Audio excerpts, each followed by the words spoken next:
How would you like us to Why don't you sit there, Stephen? There. Where do you want me? Next to Chi. Okay. Are we standing to give our 3 minutes?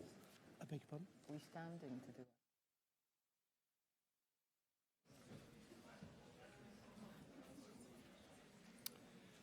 Good evening, everyone, and welcome to the Royal Society. I'm Venki Ramakrishnan, the current president of the Royal Society, and I'd like to welcome all of you, but also welcome and thank the panel and Pallab Ghosh for being here tonight. I hope this is going to be a lively and interesting debate on issues that are crucial not just to us in the scientific community, but also to the really to the country at large, because so much of the future of the country depends on science and innovation. I'd like to, before I start, I should also mention some housekeeping rules. There are no planned evacuations, so if an alarm goes off, it means it's real and you need to evacuate the building. And there are emergency exits to my right here and also behind through the doors that you entered. And the assembly point is at the top of the Duke of York steps, which are, to the right as you emerge from the building. Now, this event has been organized by the 4 national academies, the Campaign for Science and Engineering, and the Foundation for Science and Technology, to ensure that there's an opportunity during this campaign to discuss and explore the different visions and policies that the 3 political parties have for the future of research. Now, I noticed there is a chair missing, and that is Sam Jima, who I understand is on his way and should be here in a few minutes. But in the meantime, I would like to hand over to the chair of tonight's proceedings, Pallab Ghosh, the BBC Science Correspondent, who will introduce the panel and begin the proceedings. So over to you.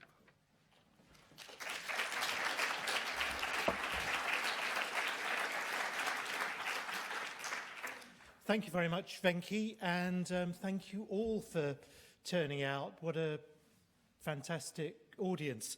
As Venki said, we're missing one member, Sam Jima of the Lib Dems, who is stuck in a traffic jam, but will hop in as soon as he arrives. But we're very lucky to have the spokesman for Labour, Chi Anwara, and Stephen Metcalfe speaking for the Conservatives.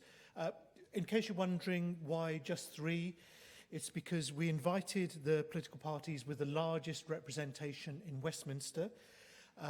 The SNP declined our invitation, saying they were focusing their activities in Scotland. The Science Minister, Chris Skidmore, unfortunately was unable to attend owing to a pre-arranged personal engagement, but we're very lucky to have Stephen with us. Thank you, Stephen, for that. Let me just outline the format of the evening. To begin with, each speaker will speak for a few minutes outlining their policies, and then I'll open it up to the audience to ask some questions about what they've said, and then we'll drill a little deeper, focusing on 3 separate areas. The first, you won't be surprised to hear, is Brexit and international relations. The second will be education, skills reform, and innovation. The third will be the impact of science advice. So the meeting is being live streamed, so those of you who are watching on the live stream, you can tweet your questions using the hashtag, Gavin, what's the hashtag? Oh, that's, thank you. It's, in case you can't see it at home, it's GE 2019 hustings. So, without any further ado, I'll ask Chi if you'd like to start by answering the question, how would your government prioritise supporting research and innovation? Fantastic. Thank you very much, Pallab. And I'll just stand for this part because, I'm Sion Wara. It's great to be here with you, so many people interested in science policy and politics. I seek to represent Newcastle, which is a science city. The UK is still a leading science nation. And that is why, or one of the reasons why, research and innovation are absolutely central to Labour's vision of the United Kingdom's future. So we draw upon the work of one of the world's leading innovation economists, Mariana Mazzucato, who warns against the false choices between the market and the state. Genuine scientific and technological progress comes from public and private sectors working together towards a long-term vision. And the last decade has seen government after government abandoning any productive and positive vision for our future. So with this election, we are changing that. We have a plan to upgrade our infrastructure, decarbonise the economy, and deliver high-wage, high-skill, high-productivity jobs in every region in the UK. Labour will develop an entrepreneurial state, a government that is prepared to step in and take risks to solve the economic and technological challenges we face, with a green industrial revolution at the heart of this. And as part of that, and as an engineer, this is one of the things I'm proudest of, we are committed to building an innovation nation, raising R&D spending to 1.85% of GDP within the first 2 years in office by committing an additional 1.3 billion of public money, and then committing to increasing funding year on year to help raise the overall proportion of the GDP that goes on R&D to 3% by 2030. We'll do this by using long-term funding to crowd in R&D funding through our national and regional investment banks and our National Green Transformation Fund, using historically low interest rates to invest in the important sectors of the future, such as renewable energy, artificial intelligence, and cutting-edge medicine. We will introduce a national education service to improve skills and support apprenticeships in the new industries, which make the move from research from the laboratory to day-to-day life possible. And this isn't just about money, that's important. It's about democratizing science and innovation. It shouldn't be something that happens in elite institutions over there. It should be a part of our national fabric. A Labour government would have the courage and ambition to intervene to increase the rate of investment as well as the direction of research and innovation, because years of crossing our fingers and leaving it to the market to solve everything have led us to the position we are in now, and that needs real change.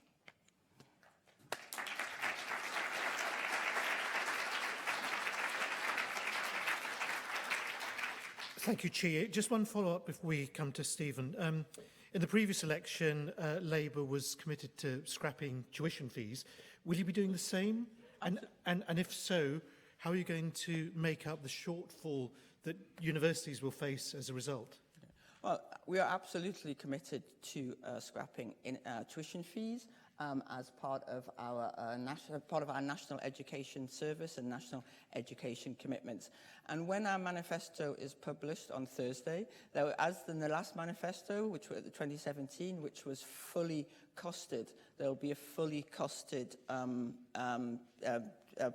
how how the shortfall in terms of paying for the tuition fees and funding universities will be made up. So they're not going to lose out? Universities won't lose out, no. Universities in R&D and research and development, universities will not be losing out under a Labour government. Thank you. So, Stephen, if you'd like to summarise your vision, science. Thank you very much indeed, and thank you for inviting me along. As was explained, unfortunately, the Science Minister, Chris Skidmore, his wife is expecting their third child, and unfortunately it's making a very late appearance, so he didn't want to come down here. What it does do, however, is give me a slight degree of freedom, because, of course, I'm not actually a member of the government. So while I am here to represent the Conservative view on these things, I suspect by the time our manifesto comes out on Thursday, I'll be contradicted in almost everything that I say. Chi and I work very closely in Parliament on science, and there is a great deal of commonality in our aims and aspirations of what science can do for the UK. I just take a slightly more positive look. Chi, at the end of her comments, said, look at the position we're in. But I would say, look at the position we're in with science and technology, and we are still one of the global science superpowers. We lead in many particular areas, and I would point to our record as government over the last 10 years of how we have done that. So in 2010, just a brief look back, regardless of how we got there, the public finances were in a dire strait, and decisions about spending priorities had to be made. And I am very pleased that at that time, science was prioritised as an area that did not get a cut to its funding. I recognise that in real terms by 2015 that had dropped, and I am pleased that over the last 4 years we have been increasing the science funding at a faster rate than any government in history. But looking forward, we have to do more. The Prime Minister has already announced that we have an aspiration, a goal to spend £18 billion of public money on research and development in the UK by 2024-25. That's a rise to 0.62% of GDP, higher than the OECD average. We have adopted, we're the first developed nation to adopt a net zero target for carbon emissions. Now, yes, we could argue about the speed at which that's happening, but I see this as a huge opportunity for our country to embrace green technology, create 400,000 or 500,000 jobs in that specific area, and then lead the world in decarbonising. We are 1% of the world's population. Yes, we are a greater percentage of carbon than that, but we have a pivotal role in tackling some of these huge challenges, whether it is the effects of climate change, whether it is dealing with dementia, feeding a growing population. And I believe the UK can do that with a Conservative government. By 2027, we have said that we will increase overall spending, that is public and private investment, to 2.4%. And I think that is achievable. And we will then move on to trying to achieve 3%, which is the high end of the OECD numbers.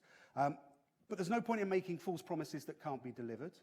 It's not just about the money, as Chi said, it's also about making sure that we have the capacity within our universities, within our research institutes, and that's capacity in physical infrastructure terms, but it's also capacity in terms of people. So it's about skilling, upskilling, and training people to be able to take those well-paid, rewarding, exceptional opportunities that are going to be created as we all look to a future that is going to be more and more dependent on science, technology, research and development. And I believe that the Conservative Party is well placed to grasp that opportunity and deliver on the aspirations and the potential that is there.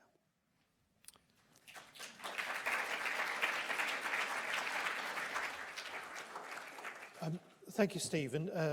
Obviously, your party's committed to leaving the European Union with or without a deal, and it's the impact on the science space that many in this room are concerned about.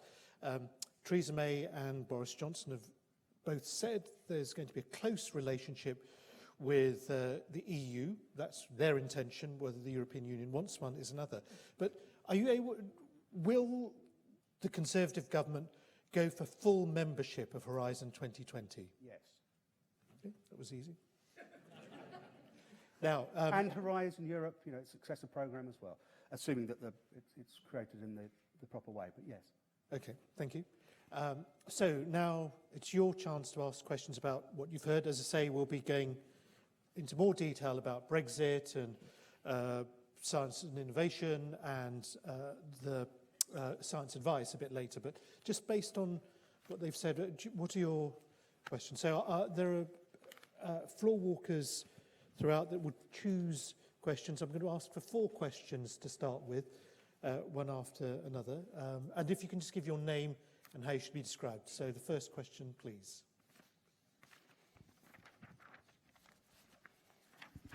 Hi, shall I stand up? Yes, please. Will Stewart. In this context, I chair the IET's Comms Policy Panel.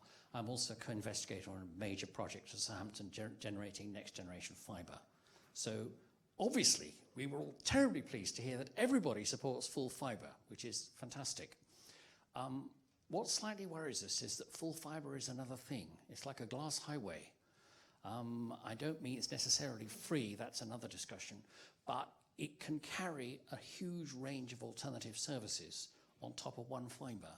You know, it has 1,000 times the capacity of the entire RF spectrum. This is a complete qualitative change, and it needs new regulation. I don't quite see how the scientific basis for that is being fed into government. So that's my concern.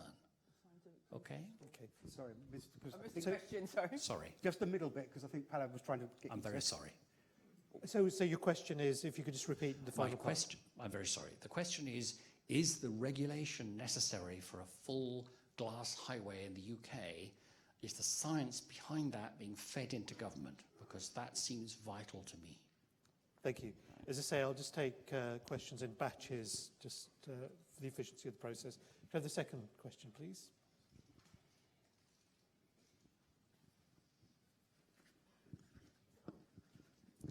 Hello, Tanya Hughes. There's only a handful of MPs, current MPs in Parliament, who have any kind of science qualification or professional background. How would each of the parties increase understanding of science within the MP population? Because those are the people who, in the end, are helping to direct policy. Thank you. And a couple more. Hi, I'm Jacob. I sit on the Society for Applied Microbiology's Policy Subcommittee. Both of you said you commit to increase spending. How do you make sure that spending is around all areas of the UK and not just in the existing Golden Triangle where the money is already spent? Thank you. And one more from this side, please.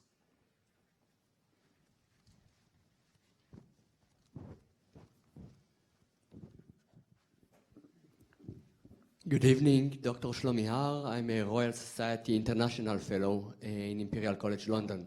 You are all addressing the funding of science, but another thing is the people that do science.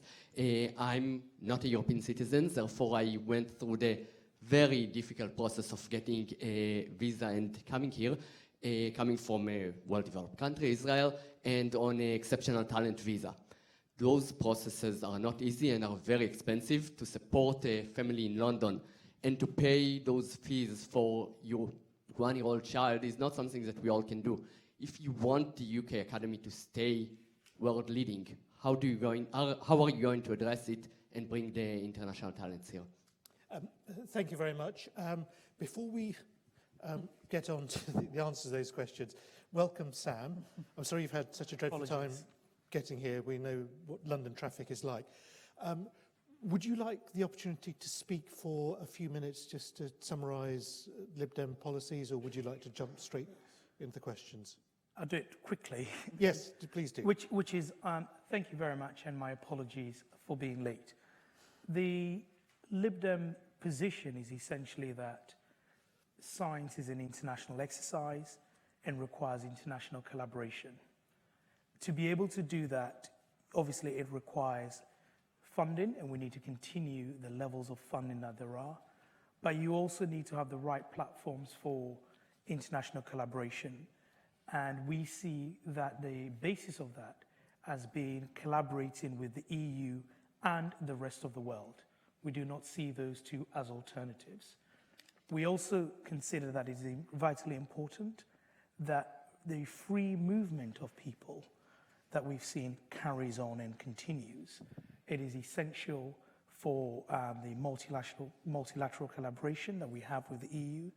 But also, if we look at our track record as a country in science, a lot of it is because the brightest and the best have been able to come and work here. It is not always easy to identify when you have young researchers who is going to be the Nobel Prize winner. So the idea that when we talk about the brightest and the best, that it's only restricted to established scientists as opposed to those with potential is one that we wouldn't agree with. The final point I would make from the Lib Dem perspective, and I can go into policies when we get to Q&A, is that we think that in pursuing some kind of utopian ideal post-Brexit, where there is a danger that we rip up institutions and arrangements that serve us very well without necessarily achieving our goal, but also leaving gaps that others then fill and take advantage of. So we want to build on the success that the UK has experienced by continuing to invest in science, allowing free movement, not ripping up institutions, but actually doing what we're doing better and stronger. That's our position. Thank you. Thank you. And just, Sam, for your benefit,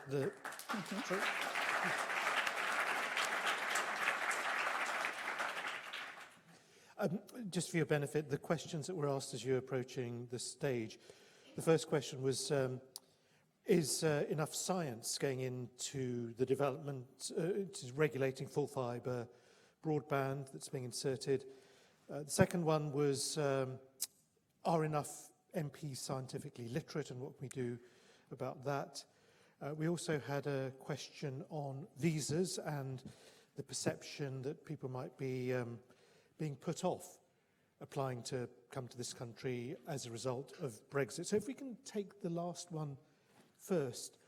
Stephen, could I just ask you, because the Prime Minister has made it quite clear that he wants to attract scientists to this country like iron filings, but it's mixed messages are being sent out, because there are messages that you want to restrict immigration. So do you want to have more people coming into this country or less? I think it would be fair to say that the overarching aim is to have some control over it. We are developing a points-based Australian-style immigration system. There is no doubt we want to make this the go-to place for scientists, researchers, and let's not forget technicians as well, to come through from around the world to base themselves here. And I have made the point to government, as I say, as I'm not government, I can talk about this, that using artificial salary thresholds as an indication of skill level, I think is misguided. And so I'm hoping that when we see the final shape of this immigration policy, we will see that that has been dealt with. We have announced the NHS visa system, which is to fast-track and bring people in to help our NHS. And I would very much like to see that replicated to address the needs of science. Now, I believe the gentleman said you were not an EU citizen, or you are an EU citizen? No. No. I'm on exceptional talent visa, and that visa is really hard. Yeah. So one of the things that we have announced is that regardless of where you come from, whether it's from the EU or from the rest of the world, you will be treated in the same way. And I think that that is right and proper, because we do want to attract talent from around the world. It's not just Europe. There are other places who we are artificially suppressing to try and keep that overall number under control. So you're right, it's about, well, you talked about a number. We haven't put a number on it, which I'm pleased about, because actually I think it's about the what you give to the country to which you are coming. Thank you, Stephen. Before letting Chi and Sam answer, someone who's spoken a lot about this is the President of the Royal Society, Venki Ramakrishnan. Would you be willing to give your view on what you believe about what the parties have said on visas, in particular to Stephen's point that under the current arrangement, people outside the EU have been discriminated against because they're having to compete with people that can come in quite easily to the top institutions? I think there are several problems. First of all, if you're from the EU, it's very straightforward now to come here. But if you're from outside the EU, as I was, you have to go through an incredible number of hoops to come here. And it's also very expensive, as the gentleman just pointed out. It can be up to £20,000 if you want to bring a family of 4 to the country, if you include NHS fees. And so it's one thing to say we want to attract talent from all over the world, but then you've got to make it so that it's straightforward and inexpensive and fast. And those are the things we want to see from whatever government is in place in December, a straightforward, efficient, fair, and relatively inexpensive way to bring people. And finally, I should say, there is a huge reputational damage that the UK has suffered in the last 3 years. You know, in the 70s, you know, people like me didn't even consider coming to the UK. But over the last 40 years, the UK has developed a reputation of being open, of being, you know, global, etc. And that reputation has now been put at risk. When I talk to young people on the continent, many of them are reluctant to choose the UK as a destination. We've seen that in the drop in ERC funds, people applying to ERC. We've seen drops in people applying for Marie Curie postdocs to come to Britain. So another thing I would ask, in addition to just talking about the protocol for visas, etc., what are you going to do to reverse the reputational damage that we've suffered? And it's not okay to pretend that we haven't, because we in the science community know that it actually has. Thank you, Venki. So, Chi, on visas.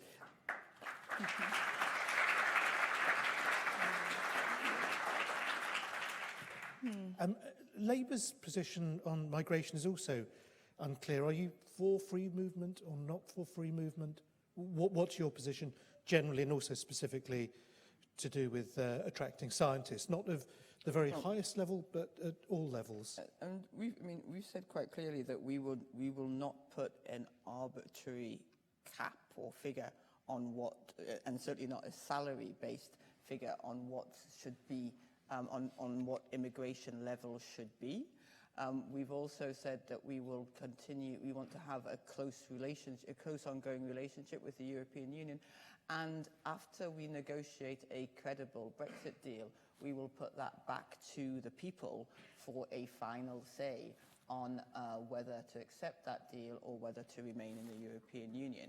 So that obviously will address that. You know, those options will address some of the issues around migration within the European Union. But I think the point that Venki is making, and the point that the speaker is making around the reputational impact that 3 years of Brexit debate and the spike in hate crime, the sense that European and other immigrants are no longer welcome in this country, the fact that the government spent so much time using, and it was admitted this, European citizens as pawns in a negotiation, when we made it absolutely clear that European citizens should be maintain their existing rights, you know, from day one following a Brexit. That has really had an impact, and I don't think it's credible to say that we can reverse that impact overnight, because that has damaged our reputation. And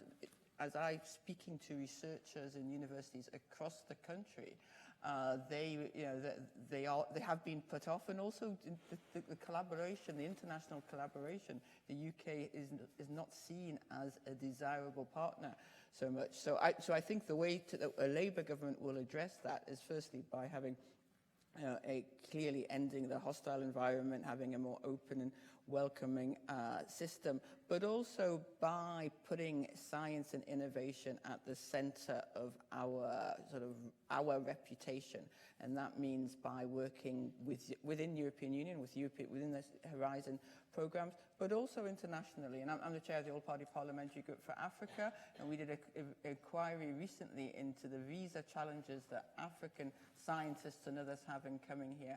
And it's clear that the entire system needs reform, because right now it is not working at an economic level, it's not working at a social level. Thank you.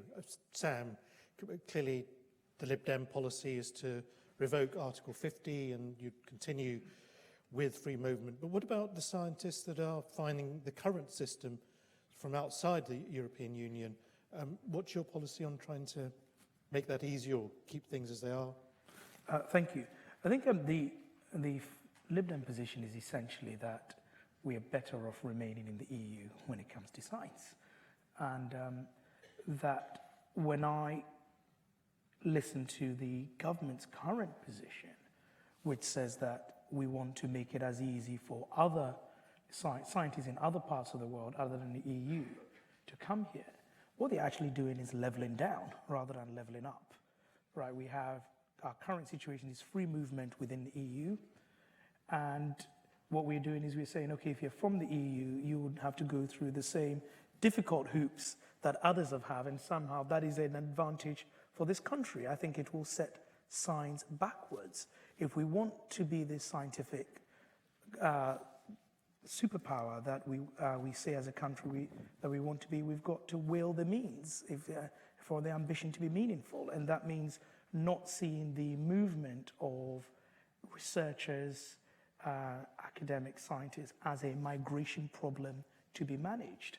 And I think that has been a huge problem with the government that I was a part of, and I argued against it at the time, that so long as it's seen as a migration problem to be managed, you have caps, you have expenses introduced to make it more difficult for scientists to come in, while at the same time kidding ourselves that somehow we want to be a scientific superpower. So I think from the Liberal Democrat point of view, we want to make it as easy as possible for scientists to come here from all over the world. But particularly the EU one is important because the programs like Horizon Europe that we want to be part of, a €100 billion program, kind of doesn't really make sense if you're part of that program and you're not really part of free movement, in the sense of we will be getting a worse deal than we currently have. And our position as a Liberal Democrats is, why do you set out to negotiate a deal that is worse than the current one you have? And that while still thinking that you are actually creating a scientific superpower. Competition is important. I think that is something that we're missing here, that while we're doing all of this, other countries are not sitting there and doing nothing. You know, I remember the mayor of Berlin, when I was science minister, Mr. Müller, telling me about his plans to make Berlin a scientific hub. You know, the Wellcome Trust has got a hub now in Berlin. Oxford University's got a partnership with the Technical University of Berlin, and a number of other UK universities have established partnerships around the world to get around this problem of free movement, i.e. coming out of the EU and erecting barriers to people. So I think we should be looking to lower the barriers across the board when it comes to migration, if this talk of actually being a scientific superpower is going to mean anything. And from the Liberal Democrat perspective, it starts from staying in the EU. Thank you very much. I apologise for not having covered the other questions, but this was such a fundamental issue, I thought we should give it a decent amount of time. We're now on to the Brexit segment, so if you've got questions relating to that, then I'd encourage you to ask them. But before I open it up, Gavin, have there been any questions on Twitter so far, particularly on Brexit? If you just wait until the microphone. So there have been various questions on Twitter. The only one related to Brexit just says, how can we possibly allow Brexit to happen if the third largest industry sector is life sciences? But there are several other questions from Twitter not on Brexit. Well, do ask those, right, as well. Okay, so probably my favourite question of the evening on Twitter has been, do speakers know what a postdoc is? How many do they think there are in the UK, and what is their salary? well, let's stop there. It's, I suppose it's a scientific equivalent of what's the price of milk? Cheap? A postdoctoral position, and I think, because actually I was looking at the, I can't remember the exact figures, but I was looking at the proportion of postdocs or early career researchers who are in permanent contracts and the proportion who are on short-term contracts. And I think it was about 70,000 who are on short-term contracts. So in my concern, just when it comes to postdocs, is that effectively the fact that it is such a, it's so hard to get a long-term permanent position. I always say that the gig economy was in research well before it came into taxis.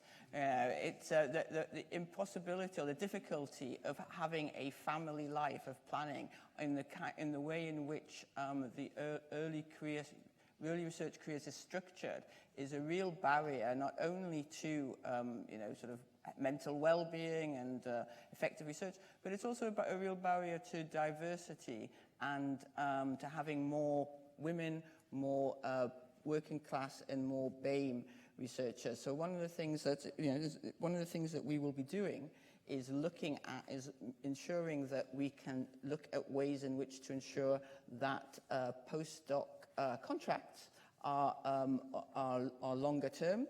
And we will also, as I say, be bringing in a Ministry of Labour, which will be looking at 0-hour contracts and short-term contracts, because it is also quite disturbing the proportion of university and employees who are on 0-hour and short-term contracts. Imperceptibly sidestepped. No, I think it's sensible. I think that's so. How much do they earn and how many are there? How much do they earn? They earn about between 20 and 40,000, and they are, so I reckon, about 150,000. Okay, well done. So Right, Steve, so it's much easier for you now. Well, yeah.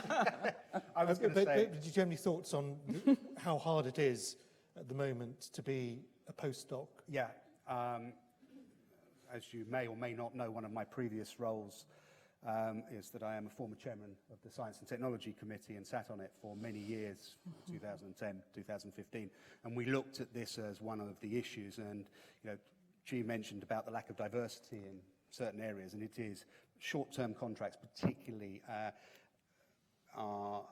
don't work for women in science particularly, and that's why we lose too many women who don't progress their careers all the way to their full potential, because it's difficult to keep moving around. I was going to answer the question by saying that the pay is much lower than people think it is. I think it's 18 to 24 around there as a start. It will vary, but it is.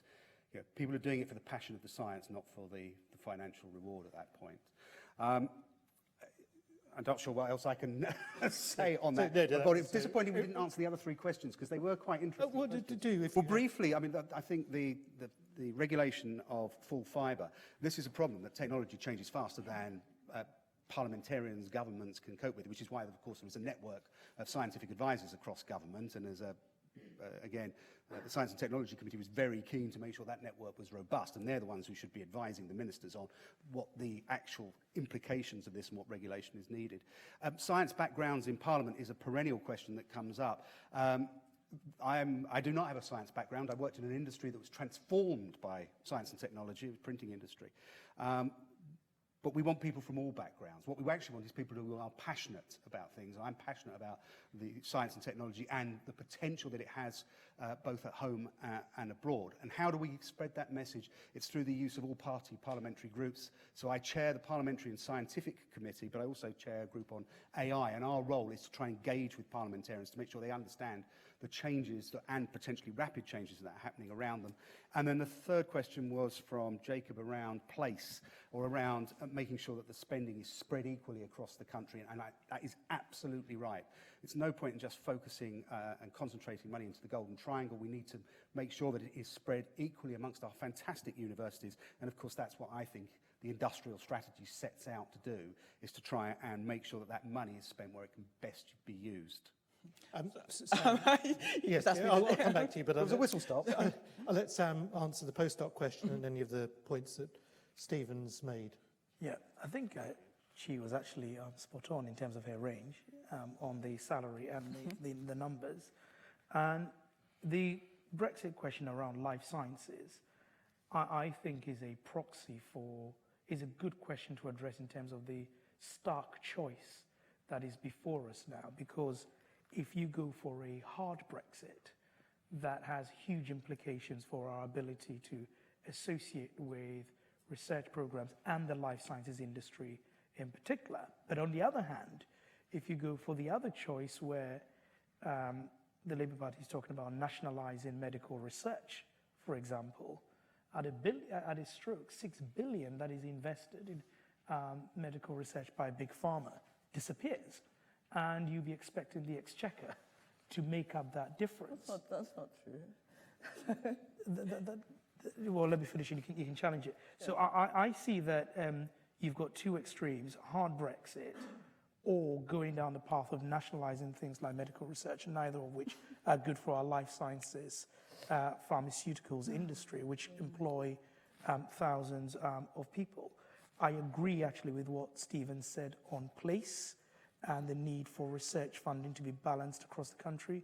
But I also say that a lot of the funding, and having been science minister, that is, funded through the industrial strategy challenge funds, while, I'm a big advocate of it, we also need to think of actually basic science research. And you can only run so lean for so long on the basic research before it becomes a problem.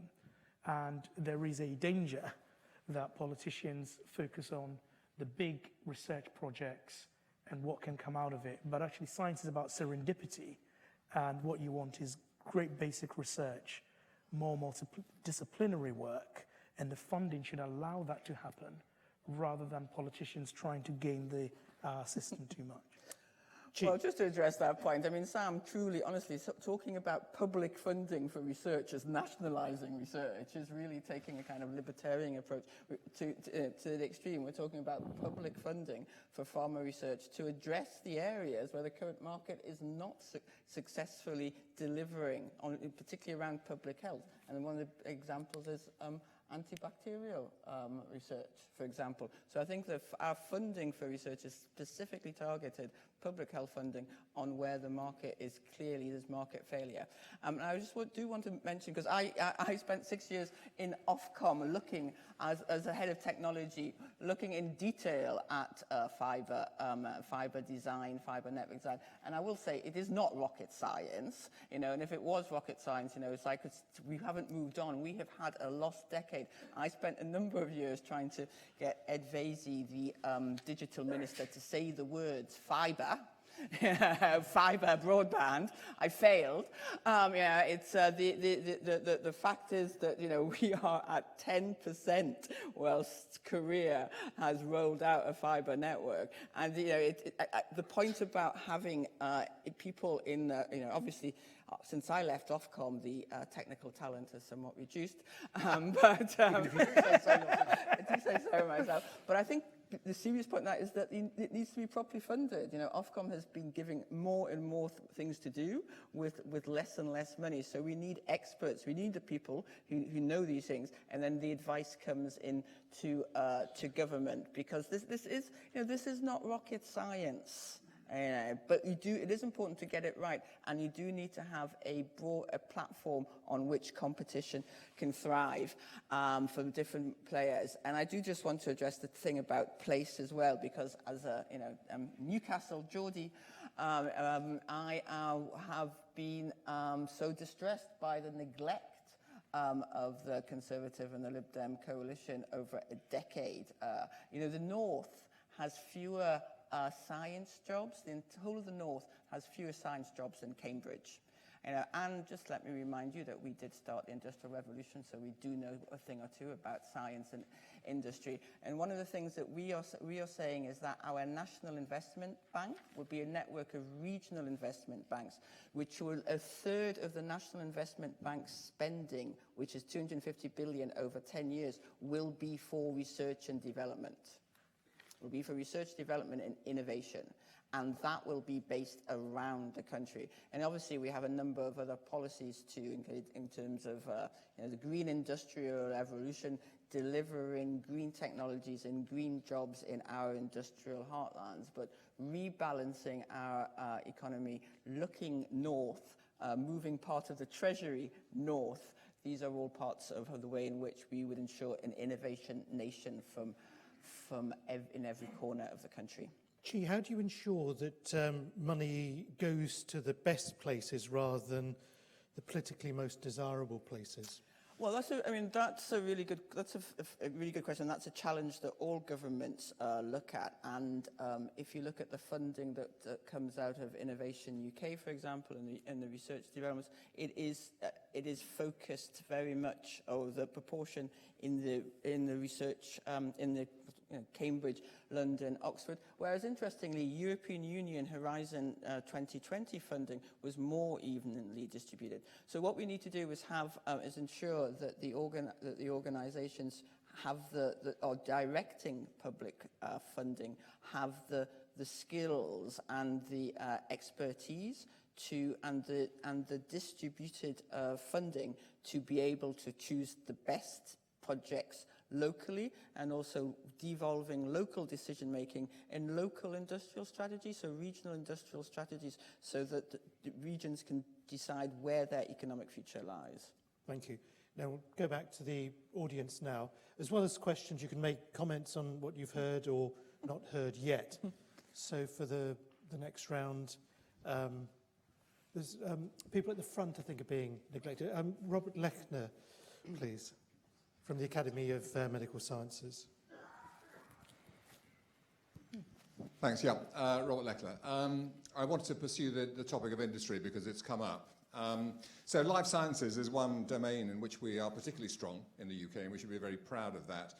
To continue that strength depends on making sure that three sectors work really closely together: academia, NHS and industry. And when I say industry, I'm talking pharma, biotech, medtech and digital tech. I had lunch today with Emma Walmsley, the relatively recently appointed chief executive of GSK, which is one of the few major pharma industries that we still have in the UK. And she would point out that only 4% of GSK's market is in the UK. So she needs reasons as to why. She's English, she wants to stay in the UK, but why should she stay in the UK? And the question I'd put to the panel is, what steps would your government take to ensure that we maintain a thriving life sciences industries across that suite of industries? Because to do so, I would argue, is vital to our ongoing success. Does it need to stay in the Golden Triangle, Robert? In Cambridge? It doesn't, as far as I'm concerned. It needs to go where it's best going to deliver its impact. And where do you think that is? I think that it's wherever you've got really strong academic centres working closely with NHS partners, where you've got all the infrastructure for the research to be translated into patient benefit. Much of that is concentrated in the southeast, but it is not exclusively in the southeast. There's some I thought you were describing Newcastle there, actually. There's some great stuff in Newcastle. So again, we'll have a few more comments. Gentleman at the front, if that's okay.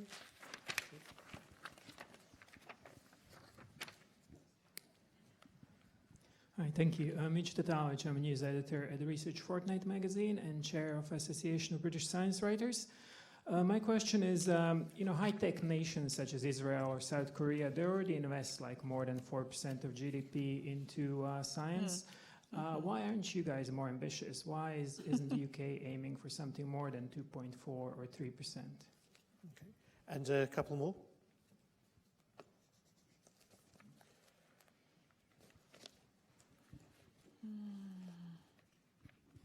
Hi, I'm Hilary Levers from Engineering UK. So you've set out some great ambitions for growing the economy with research and new technologies. My question is what you see as the biggest challenge and how you would address it to making sure that we have enough young people and the diversity of young people that we will need going into engineering to deliver your plans. Fine. And one more from this side, please. Hi there, Jane Gate here from Airto. Everybody in the room welcomes an increase in spending on R&D. There's no one here that wouldn't argue for that, I don't think. But I'm interested in the balance between research and development, and I'd like to know what the panel think about whether we've got the balance right in this country.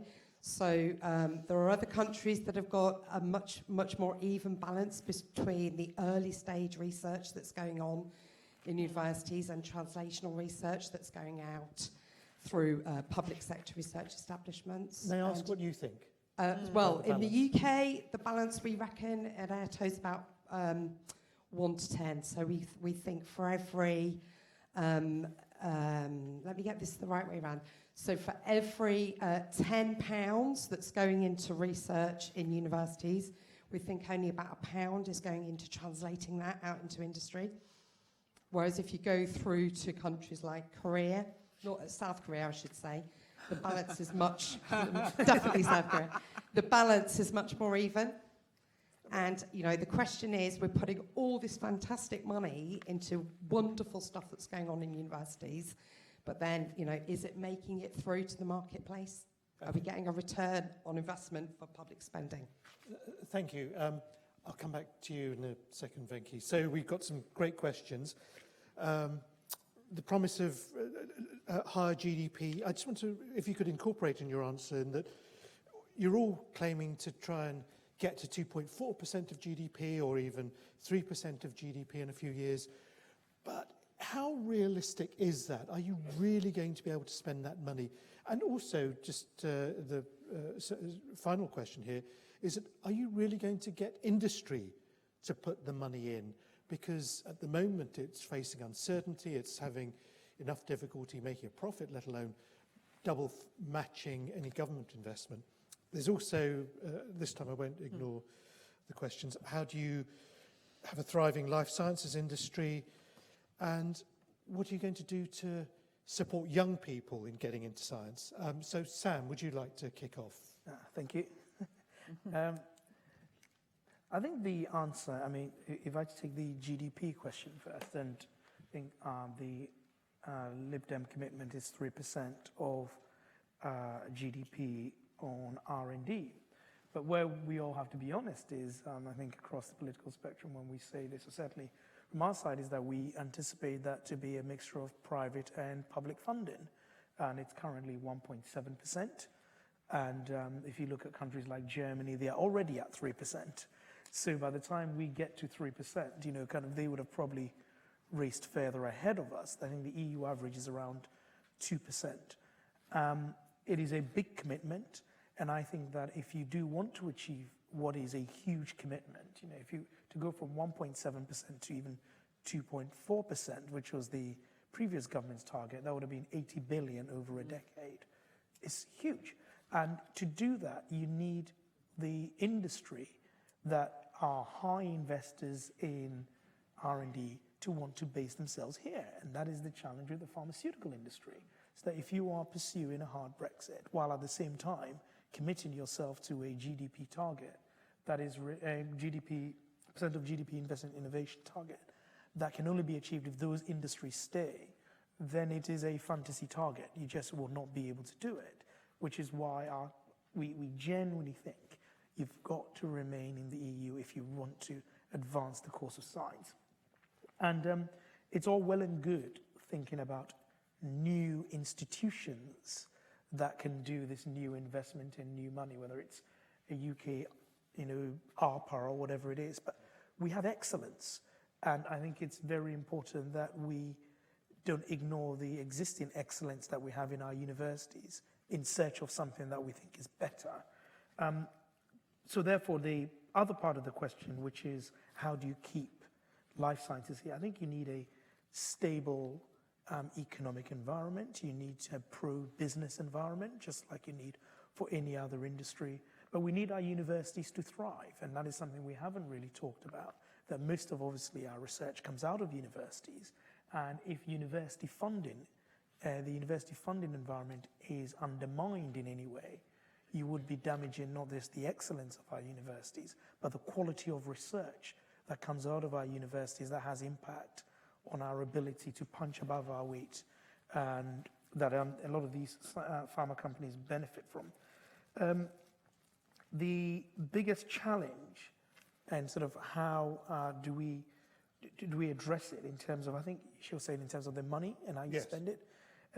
I think we've got, a lot of political capital was expended in setting up UKRI and a sort of a new body to be the strategic brain for UK research. It's still very much in its infancy as far as our research work is going. I would say that one of the things we need is actually try and make it work rather than try and create something new. I think that is the biggest challenge, that different governments chopping and changing, not just the regulatory environment, the way funding is distributed, the institutions that lie at the heart of research funding. I think all of that would mitigate against continuing to be excellent here. The balance between research and development, I kind of feel this is the debate that has been going on for a very long time in the UK, and there is a perception somehow that we do the R very well and we don't really do the D very well. And I think it depends on sort of which sectors you're looking at. But I think there is definitely more scope to involve industry in what we're doing. And some of this is happening. If you go to Scotland and you look at, say, the photonics work that is being done, there is a lot of collaboration between industry and the universities there. And I think that is what we need more of. I happen to think that also addresses the regional issue around place, which you talked about, and how do you do it, is focus on excellence. And we've got excellence around different parts of the country in different universities. If you go to Sheffield, advanced materials is very good. And I think that is how you achieve increased funding on a place basis, but also support excellence and allied with industry that creates jobs. I think that is how I would see the whole thing working. Thanks, Sam. Stephen, if you'd like to respond to the questions, and just if I can throw into the mix that I understand that Dominic Cummings has a very strong interest in science, and he does want to do a bit of chopping and changing and create a DARPA-style research base. Is that going to be part of the Conservative Party's plans? Well, I believe that the creation of advanced research, get it right, the advanced research body will have about 800 million budget. I assume that that's going to be in the manifesto we'll know on Thursday. I do hope so, because it will have the ability to undertake some of this more risky research, which wouldn't necessarily be undertaken. So the questions around maintaining the life sciences sector, why would they want to stay here? I mean, I think a stable economy. Actually, perhaps what we should do is just say that although Brexit is the all-defining subject at the moment, there is a world beyond Brexit. That Brexit will happen in one way. Either we'll revoke Article 50, we'll have a second referendum and who knows what the outcome is, or we'll get a majority Conservative government and vote through the deal. I want to get a deal done so that we can move on to these issues. And I recognise this is a room full of people who probably voted to remain. But we asked, and I think all three of us voted to trigger Article 50. We asked the question, we got the answer, we got the answer, and 3.5 years on, we're still talking about it.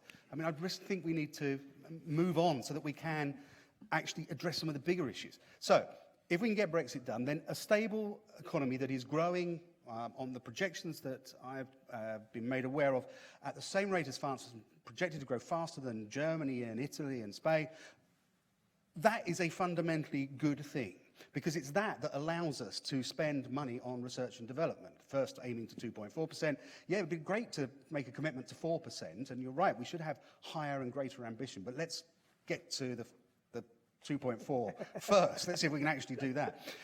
Why base yourself in the UK? You've got an ecosystem that you cannot recreate elsewhere. An ecosystem that's been established over decades, if not hundreds of years. You've got an excellent regulatory and legal framework that protects you and your business around the world and makes this a great place to be based.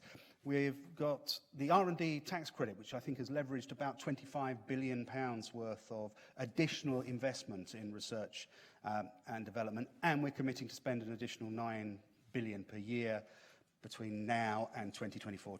I mean, I think that's a great environment in which to base a business that's entirely based upon, or a sector that's based upon research and development, and then translating that development.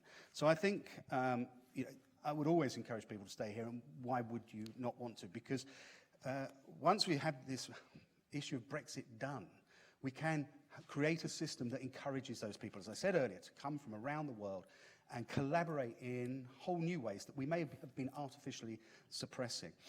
Hilary asked what's the biggest challenge for getting people into specifically engineering, but also sciences, is to excite them about the opportunity. And I would point to the fact that the previous government, the Conservative government, first had the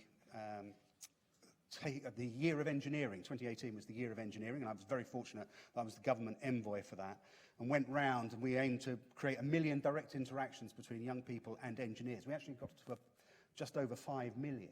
really exciting young people about the opportunities. I'm really pleased that the government, having seen the success of that campaign, have now made it a 3-year programme. And I hope whoever is in government after the 12th of December will continue that work, because it really was getting young people to take a closer look at engineering. And as I say, it's that exciting them about it.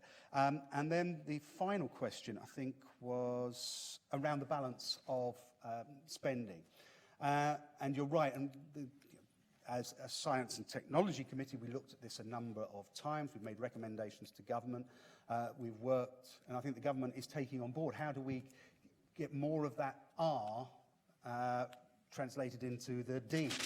And I think getting the balance right is crucial. There is a new report that's been published, and we'll wait and see whether or not, or how the government responds to that, whichever government it is, I presume will want to pick up some of the recommendations.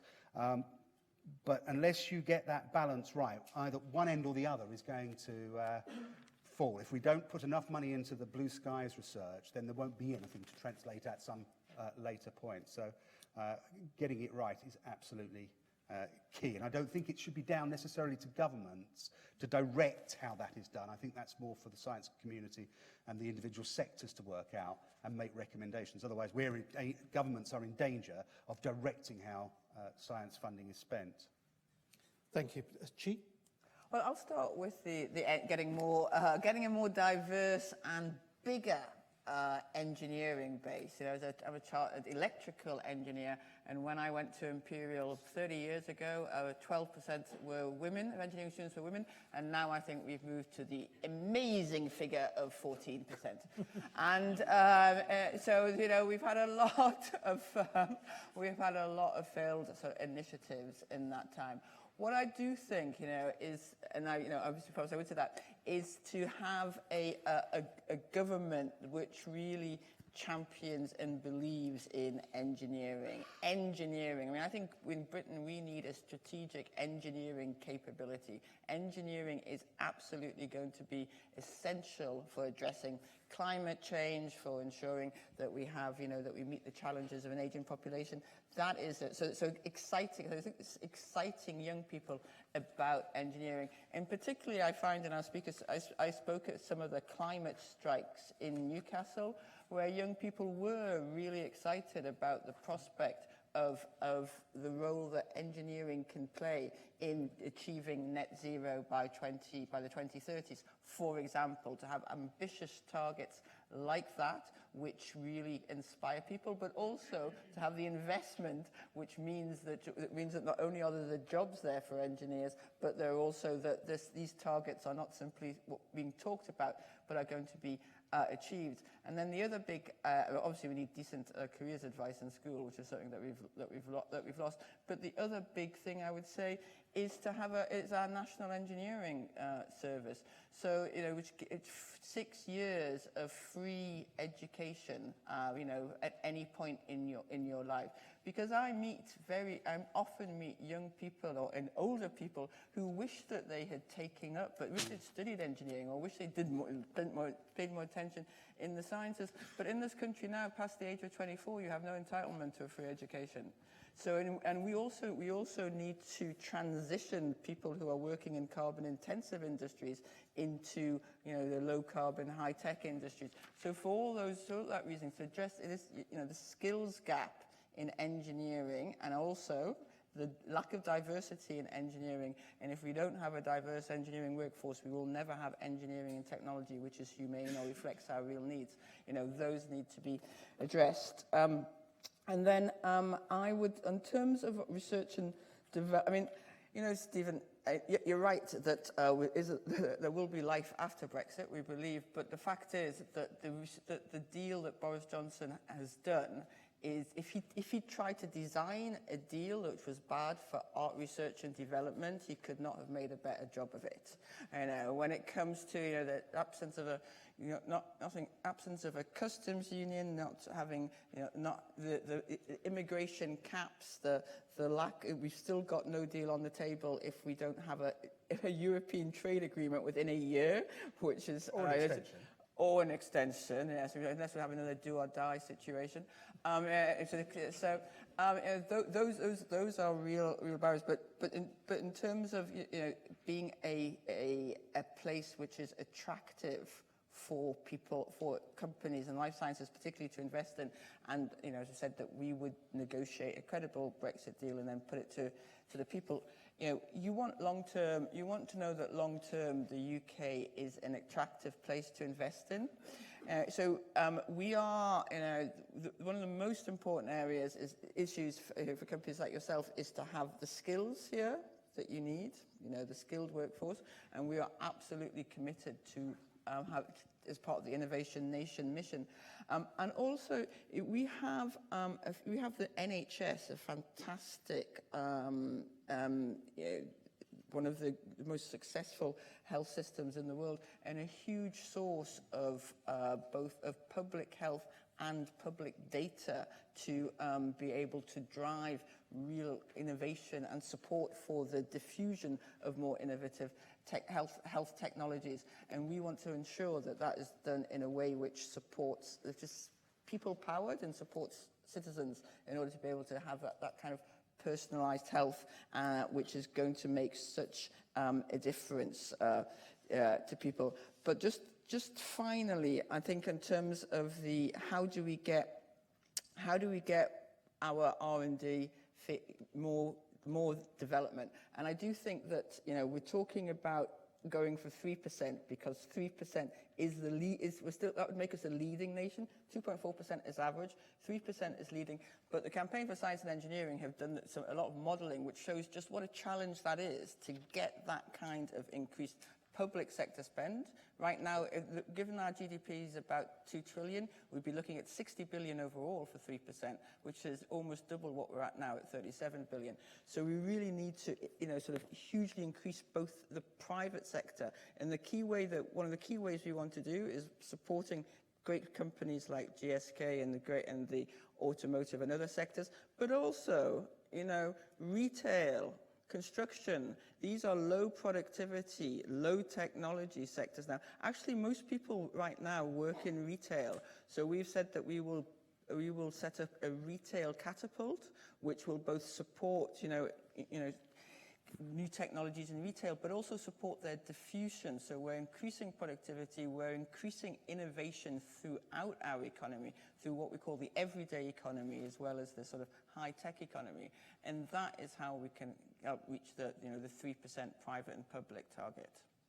Gee, thanks very much. I know Sam wants to get back, and I think Stephen does as well. But before we do that, can you just clarify, is Labour's policy to get to net zero by 2030, or to move to net zero? And if so, what does move to mean? Yes, as you know, Pallab, I would never reveal what is going to be in our manifesto ahead of Thursday, because Jeremy and John might be pretty upset with me if I stole their thunder.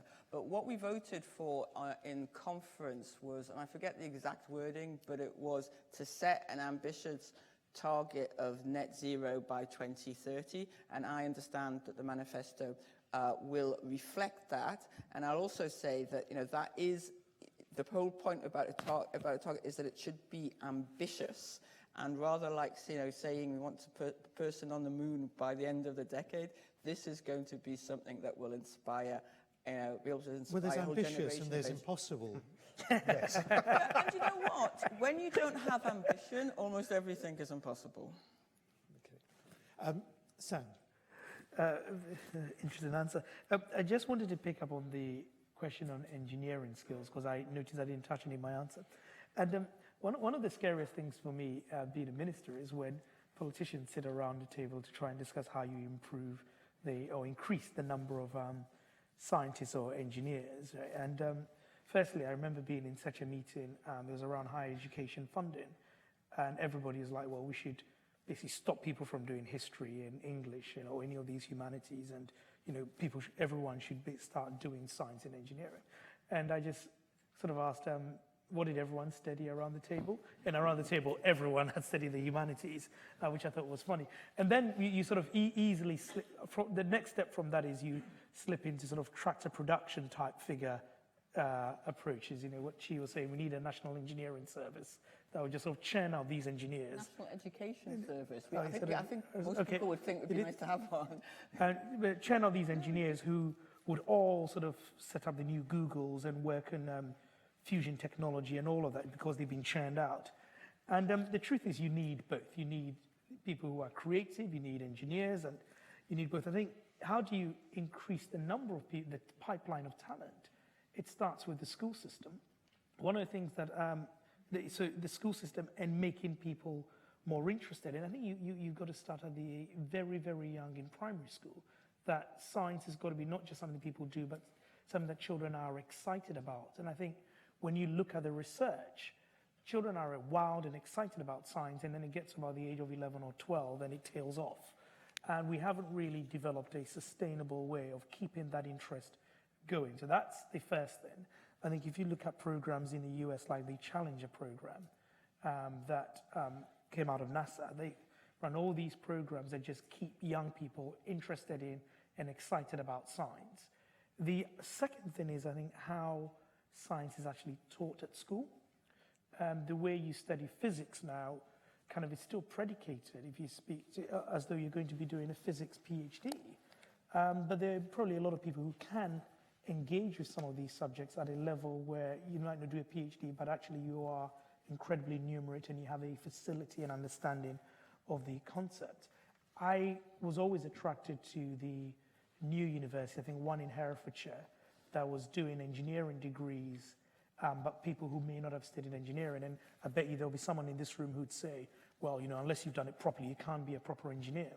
But the skills that you need to participate in the workforce, having a ground in engineering, quite different to the skills you need if you wanted to be do a PhD in engineering. I think you need a much broader spread of those skills. And certainly I would be a big supporter of, within the university system, universities like that are offering much broader based courses where sort of mathematical skills, engineering skills are firmly embedded in the courses, so people are getting into the workforce with these skills. And that we don't still teach it like in 1955, where it's got to be sort of, everything has got to be to the standard that you'd have to do it if you were going to be doing sort of cosmology at Cambridge, for example. I think that is one way in which you increase the number of people who have the skills, the engineering skills that the economy needs. Thank you. Stephen, did you, thank if you. you could just be brief, because I'd like to get one more round in. Sam's right. I mean, one of the things, the big challenges is that we talk a lot about STEM, and we're pretty good at the science teaching. You can find it in the curriculum. The technology is there. The maths is there. We're doing more with that.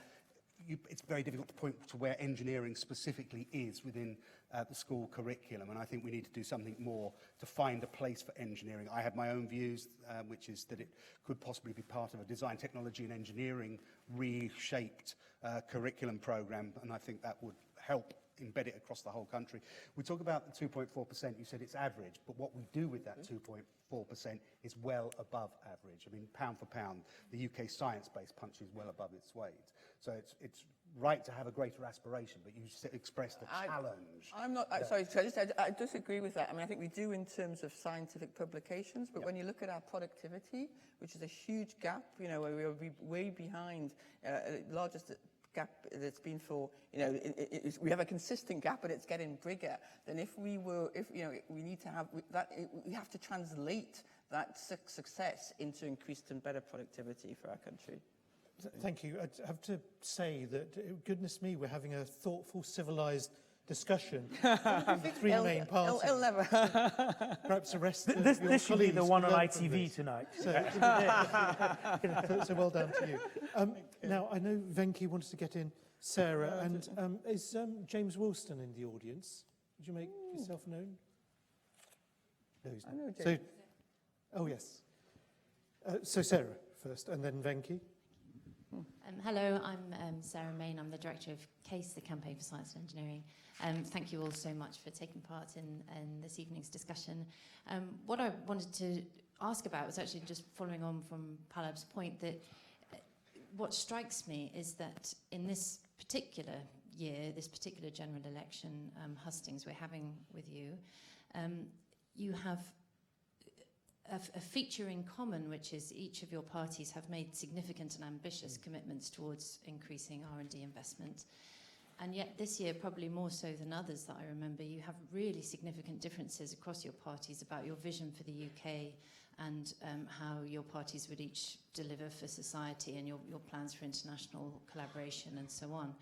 So I'm struck listening to you by both the harmony in a sense that we hear, but also that behind that your parties have some really significant differences. I think that to deliver on this R&D investment ambition of each of your parties, for that to really deliver to people, the policies that go alongside the R&D investment, whether that be on education or on international collaboration, are really crucial. And yet you all have very different positions. So I wonder, my question is, could you tell us what you think your party's strongest policy is that isn't R&D investment, but that will support the UK becoming a research and increasing and being a research and innovation leader? So what do you think is your party's strongest policy position, or philosophy if you like, but its strongest card that will support that R&D investment ambition, but which isn't the money alone? Thank you, Sarah. And Venki? There was a lot of talk about investment and entrepreneurship, and it's the fact that Britain now has a lot of startup companies, but even the successful ones sell out at the sort of 1 to 300 million. We've seen that with monoclonal antibodies, we've seen that with DNA next-gen sequencing, we've seen that with DeepMind and Google, and in doing so, they're losing out more than 90% of their potential growth, and that's lost to Britain. So my question is, what do each of you have in terms of capturing the full potential and the scale-up problem of these companies so that they don't go off and become multi-billion-dollar industries elsewhere? And this requires capital markets to finance growth, but it also requires skills, both skills in leadership for these companies, but also skills in science and technical things. And then when you come to the last part, it is how do you train a population that has these skills? And because we have the narrowest educational system, one of the narrowest in the world. So that's my question. Thank you. I'll just keep it to those two. I'm aware of the fact that there's the debate between the Labour and Conservative leaders, so we do have to finish on time. So if I could ask each of you to answer those two questions and also to give a finishing statement. Sam. Okay, thank you. I think our most distinctive policy, other than more money going into R&D, is around people. Great science is done by great people. And it's not just elite science, it's all science at all levels is done by great people. And without a system and a country that is open and welcoming, and open and welcoming is not just saying to ourselves that we are open and welcoming, it's the way we talk about other people, and the way we talk about people coming to work in the country. And the interesting thing about these people is they have choices. Smart people have choices, and they can come to the UK, or some can work in Ireland, or some can work in other parts of the EU or the world. So I think people and having an open immigration system, I think it's the critical success factor for the UK. If you had to do an audit of some of our greatest scientific achievements, what you will find is that in many cases, it is because we have attracted the brightest and the best and blended that with domestic talent. So that is our distinctive position in terms of science. And Venki's point around companies selling out early, this is an ongoing debate. There are some people who would say, well, companies sell out early, but then the founders become rich and they invest in other companies. So isn't that good? But I do agree that companies we do lose growth from early sales. And I think the British Investment Bank, which the Liberal Democrats are committed to, and the Green Investment Bank, to provide extra finance, because I think one of the reasons why companies sell early is our capital markets are not deep enough, and to raise the capital needed to expand, and so you might as well sell to a bigger player is one of the features. I don't think that's the entire answer, but I think funding being available to scale up is absolutely vital. Your point about the narrowness of the education system, I think we could have quite a long debate on, but I would say that the focus on kind of the core curriculum has been important, but we can't limit the education system to the EBAC, for example, and we need to think more broadly, including, for example, issues around well-being. Your closing statement, which you asked for, Pallab, says, nobody owes us a living as a country, and without a great plan, we've ended up as a country that punches above its weight in scientific research and has universities that are incredibly excellent. But our competition, whether it's Australia, whether it's Canada, whether it's Germany, and if we leave the EU, Holland would have the most English universities within the EU. Our competition is not sitting down and waiting. Our competition is looking for ways to exceed and excel beyond what we've achieved. And therefore, if we are going to be as successful as we can and hope to be, then our effort must match our ambition. And our effort can only match our ambition if we are clear-eyed about what makes a nation great at scientific research and innovation. You've got to be open to people. You've got to have excellent universities. To have excellent universities, playing political football with university funding is the last thing you want to do. Because if you erode that funding base, given a lot of our research is done within our university system, then it is the research that will take a hit. I was disappointed with the Auger review, for example, that he was silent on the issue of research. So we want to see excellent and well-funded universities. Thanks. Thank you, Sam. Thank you. Stephen.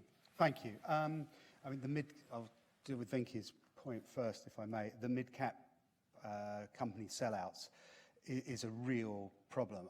As I mentioned, I chair the all-party group on AI, and I met a couple of young guys who were in their early 20s who had just sold out an algorithm that they'd developed at university, and they sold it out for a few million because they wanted to go traveling.